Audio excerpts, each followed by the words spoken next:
Our headlines this are agitating teachers of colleges of education warn they will not go to class the coming weeks when school reopen as government fails to implement staff migration and pay compensation for all year round. There has been one promise after another for our issues to be resolved, and they are never being resolved. We'll hear from the NLC and principals of the colleges. Also, secondary school calendar at risk as heads of assisted secondary schools urge government to delay January 3, 2025 reopening over unpaid arrears since 2021. And Konongo and its environs risk water shortages as Owerri River stops flowing.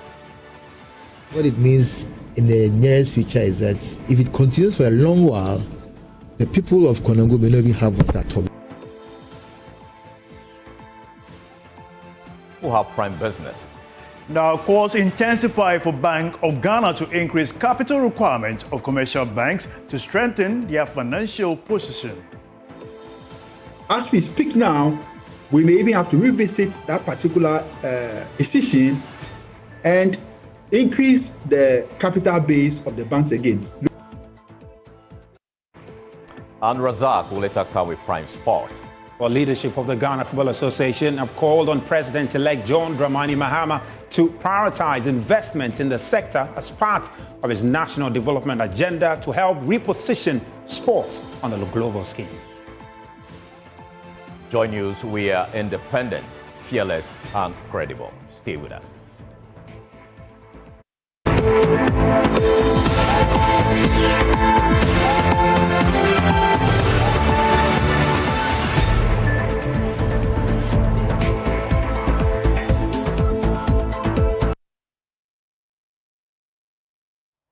Grateful for your time. Now, the Conference of Heads of Assisted Secondary Schools, CHAS, has urged the Ministry of Education to delay the reopening of schools scheduled for January 3, 2025 until all outstanding financial obligations to schools and suppliers are fully settled.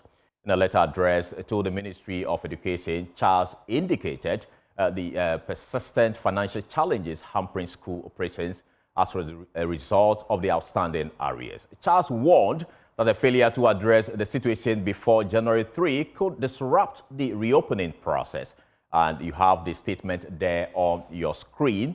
And it reads, we refer to our earlier correspondences regarding the financial challenges facing schools across the country, dated 20th September 2024 and 12 August 2024.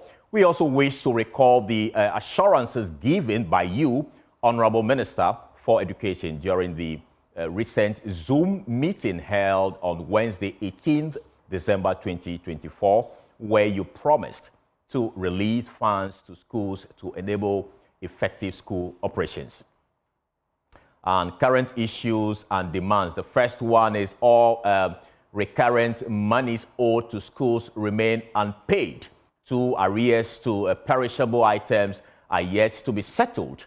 The recent disbursement of funds appears to have excluded single-track and day schools, leaving them facing significant financial constraints.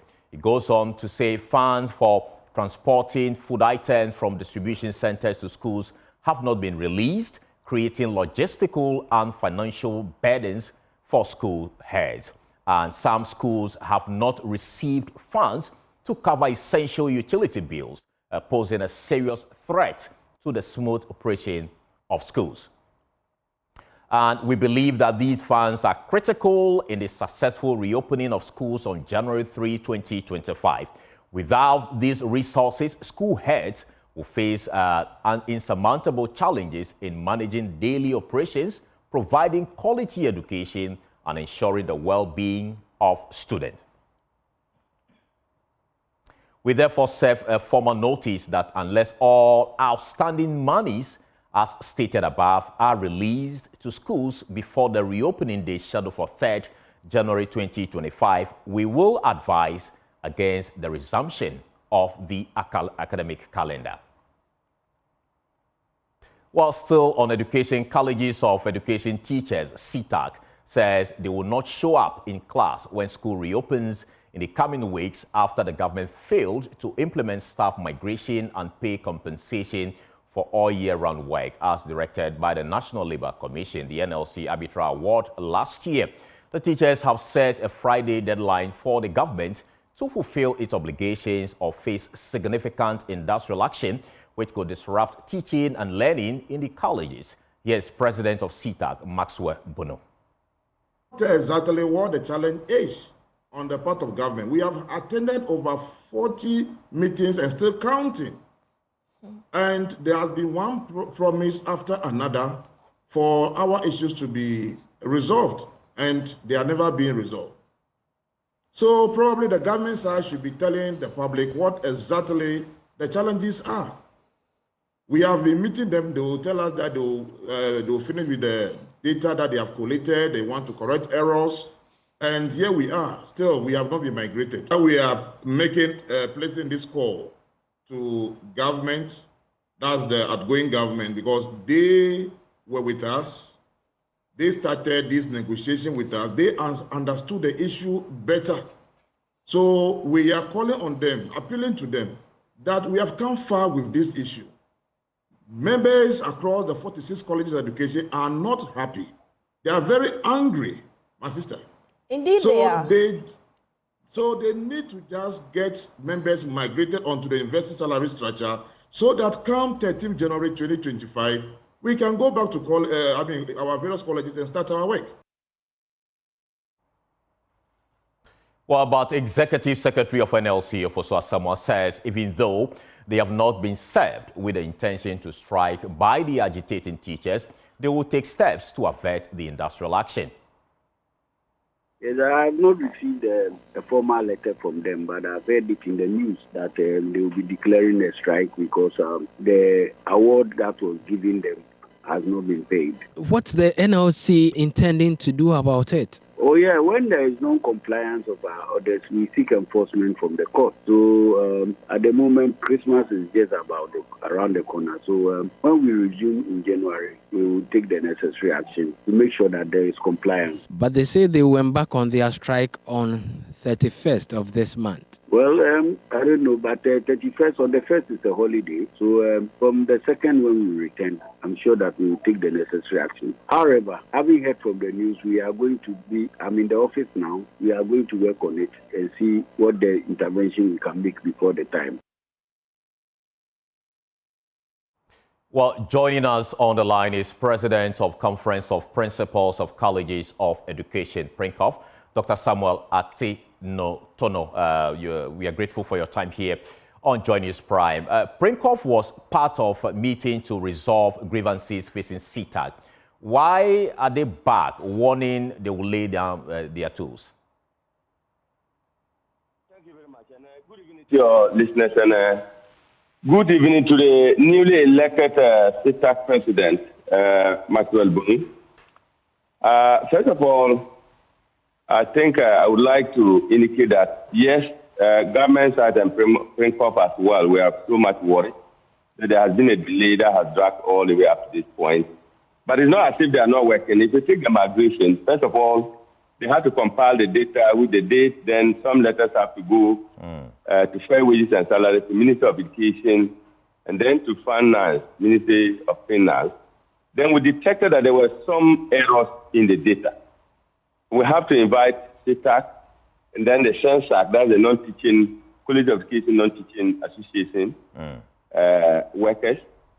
And there were two things. One, we should implement, as we agreed by October, per the last meeting that I had with government on August 20th, or we should correct the data. So we agreed that instead of implementing with the errors, we should actually correct the data. And I must make it clear, CTAG were of the view that irrespective of data, correct it and then post-migration you can revise. The non-teaching staff, on the other hand, said we should fix the issues before implementation. So we have had to have some compromise to say, look, let us, went back to the minister, then the Honorable Minister for Education, Honorable Dr. Yawase Duchum, advised that we should fix the data before the migration. So that has been done. The Minister of Finance has to redo a letter with the date. And that all this thing happened in November, coming into December. CITAC itself is aware. The last meeting we had with the Minister for Education was on 2nd December, some few days to the election. But we had a very extensive discussion there, agreeing that if the issues were fixed properly, then December this will get it implemented. Unfortunately, we didn't get that done because it had to go through some processes. So December salary came and the implementation didn't take place. And they are now warning that by 31st December, they will embark on strike. I would only want to appeal to them on behalf of my colleague principals, GTEC, and as well as government. Where we are now, we are on holidays. And today, just to let them know that I've spent the whole day with GTEC at the controller, where we have all agreed that we have to work throughout this holidays to see that the implementation can go through. So we are appealing to them. Bear in mind, we're also in a transitional state. But that notwithstanding, I think understanding from government side, even the incoming government, is the case that have to deal with this matter because nobody benefits when there is strike. Colleges went on strike for almost 3 months beginning from June all the way to August. Okay. So we are appealing to them to actually exercise patience. They have done that, and we are almost there. Okay.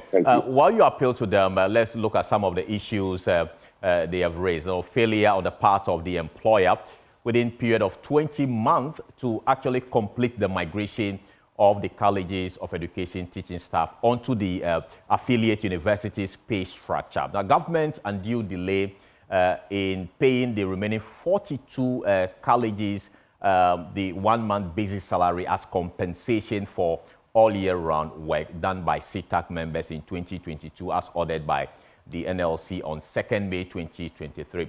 What seems to be the challenge in resolving these concerns? I think that with the all year round, some colleges have actually been paid. First of all, it was the case that they made some releases or warrants, the financial processes.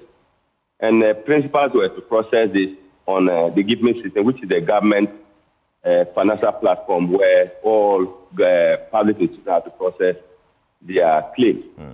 So we did. The first one came, and then we realized that there wasn't any money along that line. We went back and report to the Ministry of Education and that of Finance. And then they have had to issue another second warrant.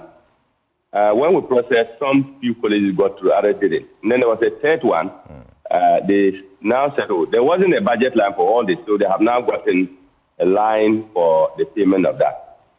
So we have done that. Close to 43 out of the 46 have actually processed on the GIVME system. And as I speak to you, yes, about 6 of them have actually been paid. I'm in Accra College. We got 70% of the money, left with 30%. So the teachers have benefited from that. So the challenge has had to do with some technicalities arising from the Minister of Finance part. But we never left. We have followed it keenly, and we have assured the teacher that it should be paid. They have again a case. It was something that was agreed and by NLC ruling entitled to it. So we're in Ghana here. Sometimes things get delayed. We just have to be patient and have trust. All right. We are grateful to you, Samuel Atintono, for speaking to us here on JoyNews Prime. Now, away from that, water consumers in the Asante Achim South municipality in the Ashanti region risk potential water shortages as the Owari River reportedly stops flowing.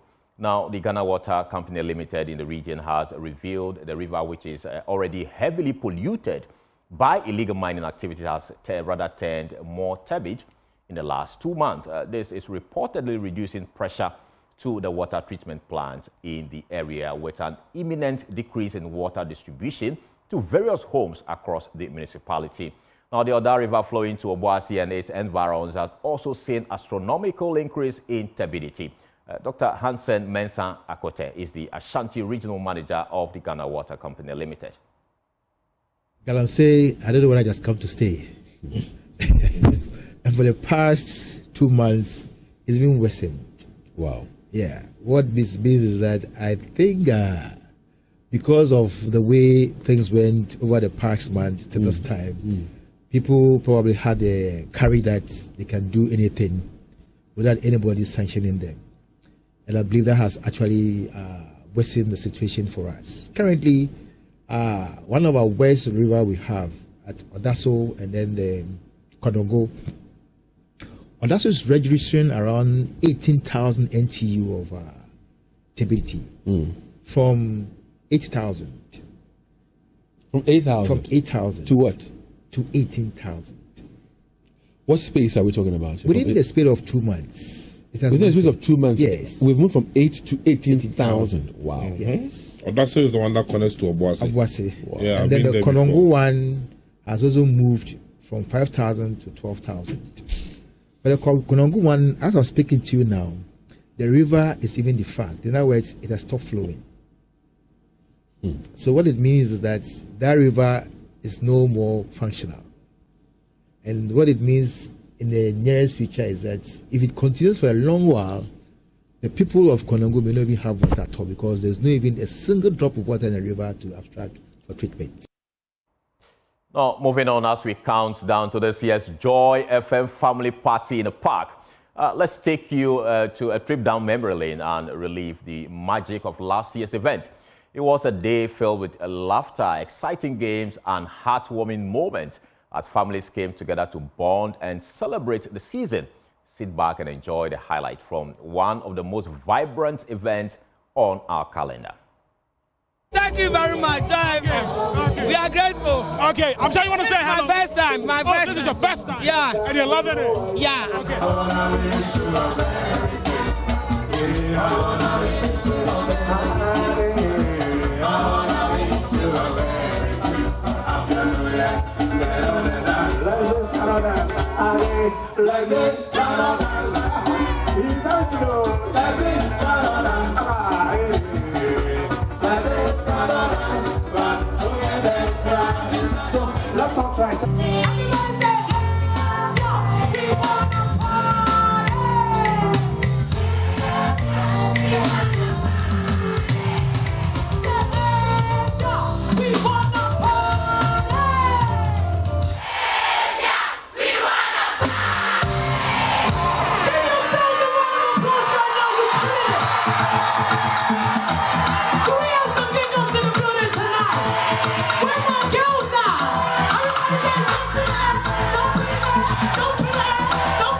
Musician Ifia had the crowd singing along to her big hits.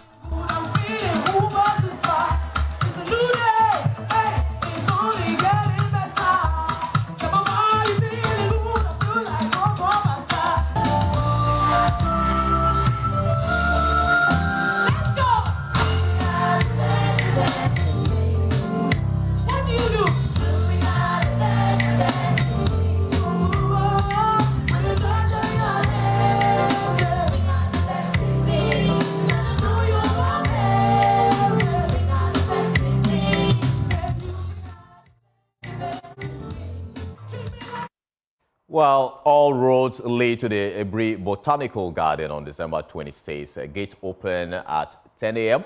Max Fuga is head of sales and marketing at the Multimedia Group.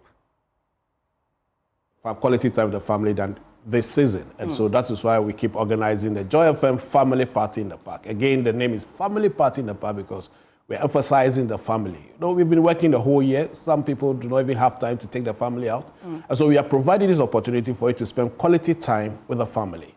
And like you rightly said, we have a Kwampa, we have Kwabna, we have Kamido, all performing. Now, this year, we have rebranded what we used to call Daddy's Corner. Now it's purely High Life Corner. Okay. Well branded with drinks, grills, everything that you want to have, and everything that goes with High Life. So we are providing that one for those who are High Life lovers. And then we have the main stage performance for those who want to go and dance to Kwabna, want to dance to Kamido, want to dance to there'll be a lot of other artists anyway. So those who want to go to the main stage, we are making provision for them. But most importantly, this year, we have introduced tables. While you're still watching JoyNews Prime with me, Carlos Caloni, we'll take a short break. We'll return with more. Please stay.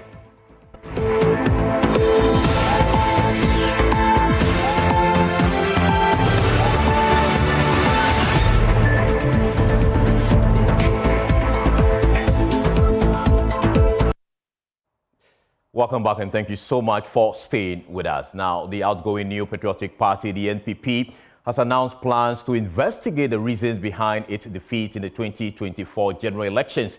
Speaking at a press conference in Accra today, party chairman Stephen Ayeso and team revealed that an election review committee will be established in January 2025 to assess various factors, including receiving contributions from party members and the public, to determine the causes of the loss. He added that the committee's recommendations will guide critical constitutional reforms as the party prepares to reclaim power in the 2028 elections.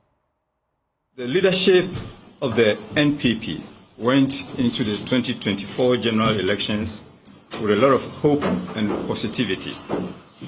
Our aim was to secure an emphatic victory at the polls, and we worked very hard at it. As a party, we put in our best efforts in the campaign. I commend all members of the various campaign teams of the party, from polling stations to the national level, who also put in their very best in the campaign. Equally, I deeply appreciate the dedication and commitment of all members, sympathizers of the New Patriotic Party, for your tireless efforts. There is no doubt that the outcome of the elections was not what we hoped for. We may not have won the battle, but we haven't lost the war on the quest for a better Ghana, shaped by the ideals and philosophies of the New Patriotic Party. As leadership of the party, we share in the pain of all party faithful who have been devastated by the outcome of the elections. We understand your disappointments because we feel it too, just as the hundreds of thousands of Ghanaians who invested their hopes and dreams in this campaign do. As a party that was formed by individuals from all sectors of our society who are motivated by the ideals of development and freedom, we seek to grow the individual liberties of our people by growing a strong democracy. The party will, in the months of January 2025, set up an effective and objective election review committee to undertake a post-mortem into the outcome of the election. The committee will engage all party stakeholders and the general public on the factors and circumstances leading to our defeat.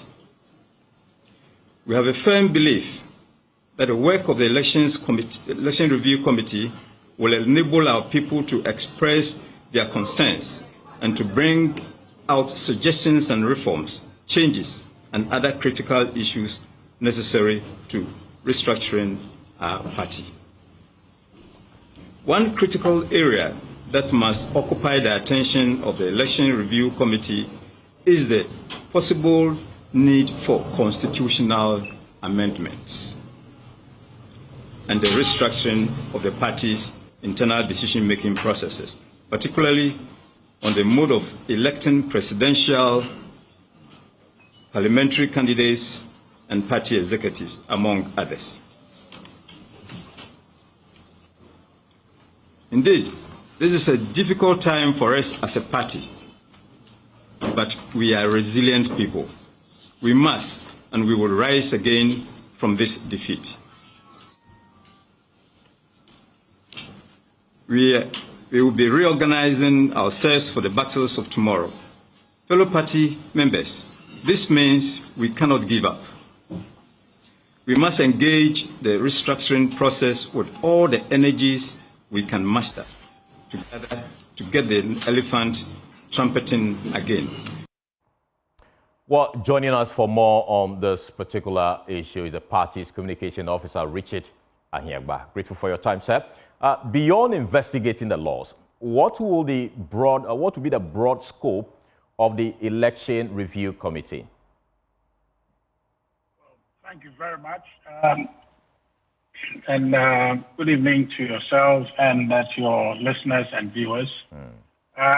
The terms of reference of that committee will be determined in time, and once the proposal will begin with our steering committee, and it will be reviewed by our NEC, and then National Council will eventually adopt the committee and sanction its work. And I think by that time we'll see fully what the scope of it would be. But in particular, as the chairman has said, it will be focused on finding out what exactly went wrong, what are the lessons we can learn from that, and some emphasis on examining our constitution to see if there are aspects that can be amended. The committee would have that mandate to take input on those things. But the full terms of reference will be determined by National Council. Oh, all right. But how do you respond to those who argue that you lost because of the fact that you engage in arrogance of power and your failure to fulfill your own promises, and that launching an investigation into these matters is totally unnecessary? Well, that's speculation at this moment. Anything that people would say to be the reason why we lost, we have a fair idea what might be the factors there, but it is proper to have a committee look at it with input from party people, stakeholders, and then the general public who are sympathizers of our party come to the table with what their views are. So the plurality of those views would constitute, a firm empirical basis for us to begin restructuring. So whatever is out there, we'll see if the committee is able to find an aggregate of views that dominate in the direction people are saying. But what we know for now is that we haven't been successful at the elections, and we want to know exactly what factors may have accounted for our defeat, and we want to do so openly, honestly, and whatever the factors are that comes to the fore, we'll embrace them and work with them. But for now, anything people are saying is speculative, it's people's opinions and sentiments, but we cannot base any restructuring effort on that. And I think that it also should not discourage us from wanting to see if indeed what people believe are the reasons why we have lost, even just because they are saying it should not discourage us from actually scientifically investigating to be sure. All right. Let me now take you to the Agona West constituency, where we are learning that 280 members, who some of them are even executives of the party, have been expelled. Has this come to the attention of the national executive, and then what are you going to do about this? Well, I was just having a chat with somebody earlier on. I was saying that, as a matter of fact, if you look at our constitution, it's clear that we're a party that have an open door approach to membership, that we want people to join us, and the more the merrier in our view. So we want more people to join our ranks, not expel people from our ranks. But of course, we are run by a constitution, and when there are some conduct that are unbecoming of a party member, I think there were disciplinary committees are affected and they can work. But as to the conclusiveness of any, expulsion of people from the party, people have recourse to regional executive committees and district committees and to national, where they can seek redress. I'm not seized right now with the full facts of the situation there. I've been speaking with some of the people in the constituency, but I believe that the party will take a firm view of what is happening, and rather than just shoo people out of the party, the question would be to welcome people to the party. So that is a developing issue, and I think that in time we'll be able to see what the conclusion would be. All right, grateful to you for speaking to us here Now, away from the NPP, the National Democratic Congress, the NDC has accused the Electoral Commission of engaging in illegality in the recollation of the disputed constituencies. Now, the EC on Saturday recollated and declared 7 out of the 9 constituencies in dispute, despite pending case at the Supreme Court. There's more in the following report. The National Democratic Congress, after a High Court ruled, ordering the Electoral Commission and the police to complete the recollation process for 6 of the constituencies in contention, filed a case at the Supreme Court to prevent the EC from going ahead. But the EC went ahead to do the recollation on Saturday. First, listen to the Director of Electoral Services at the EC, Benjamin Banobio's justification. I must tell you that we do not have any knowledge of such a petition. You have not been served? No, we have not been served. As at now, we are not being served. We have invited all the parties to bring their agents here. And you see, the regulations said that if an agency is not there, the exercise should continue. But we have sent invitation to all of them. The NDC says the EC's action is unlawful. Dr. Rashid Tanko Computer is Deputy Director of Elections. The CI 127, Church Regulation 2, is talking about returning officer. And then they are talking of the commission may appoint assistant to assist it. They didn't say the deputy returning officer. There's a difference between an assistant and a deputy returning officer. The law doesn't talk of a deputy returning officer. So where they have gotten it from, that's why I'm saying the Electoral Commission, in fact, is fast becoming the most lawless institution in Ghana.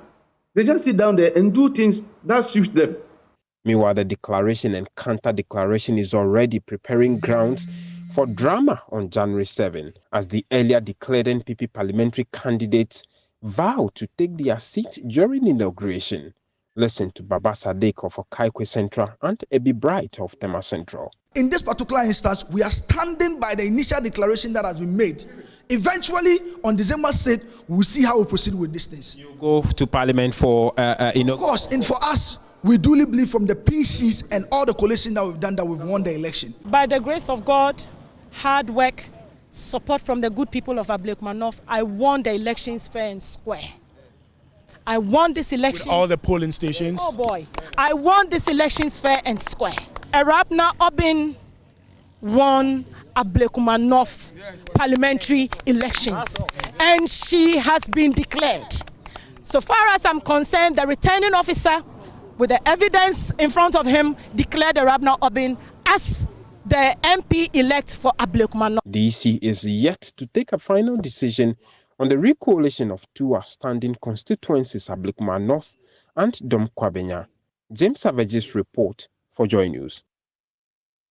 Well, my colleague James Savage, who has been following all this story, joins me on Zoom now. James, so the Chief Justice, Gertrude Tekono, has issued a directive on the collation cases, standing before the court. And what is the order from the CJ that you can explain to us? James, kindly unmute so we can hear what you're saying.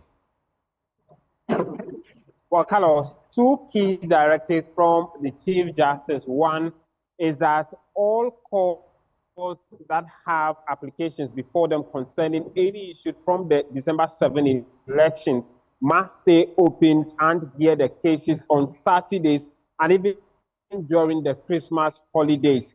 Secondly, that the NDC case pending at the Supreme Court, all justices who are supposed to sit on this case must make sure they sit on the case during the holidays for an expedite hearing of all of them, even before Parliament comes to the inauguration period on January 7.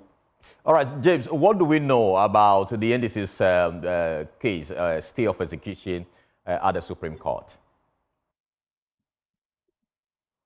Well, the latest communication we've seen is that the court has set December 27 to hear that case and hopefully conclude it before the next parliament is ushered in on January 7. So on December 7, we expect that the Supreme Court will sit on that matter to see the way forward.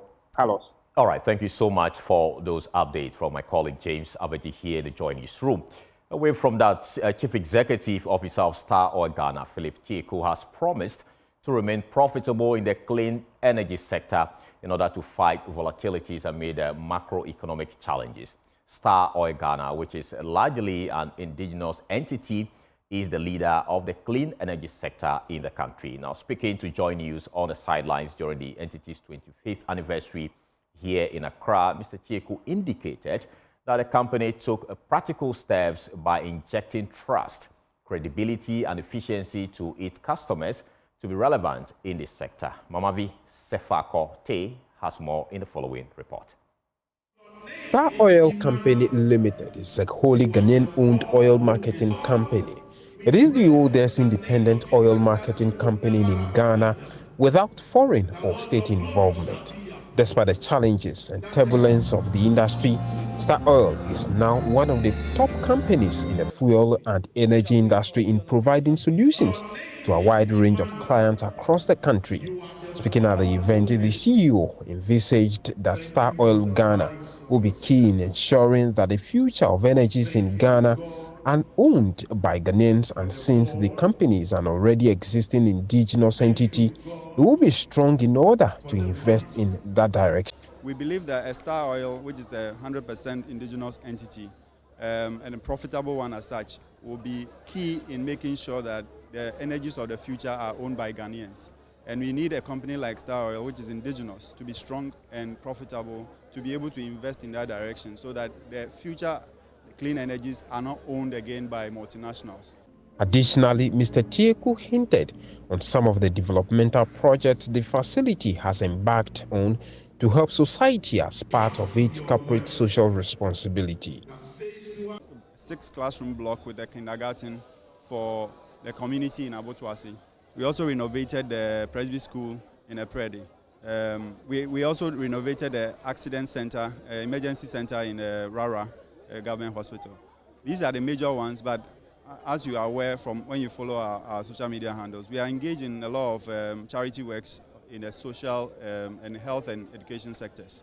The chief marketing manager of Star Oil Ghana, Vincent Avonyu, indicated that even though government is changing hands in the coming days, and the entity promising to remain resolute to stay aloof among its competitors, the company has no fears with the development because they are firmly grounded to accelerate in the industry.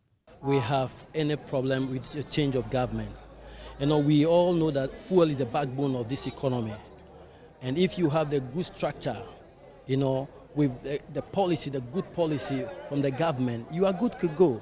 The government will not come and do your business for you. Government is concerned about policy, his structure policies for the oil marketing company or the businesses. And once you can put your house in order, you can build a good structure, a good business. You have a good leader, you have a good strategy. You don't have anything to fear about. A change of government will not affect you in any case, in any way. Yeah. Star Oil continues to provide the best possible product to its client and maintain personal and professional integrity and remain committed to maintaining its standards of service, of excellence and integrity at all times.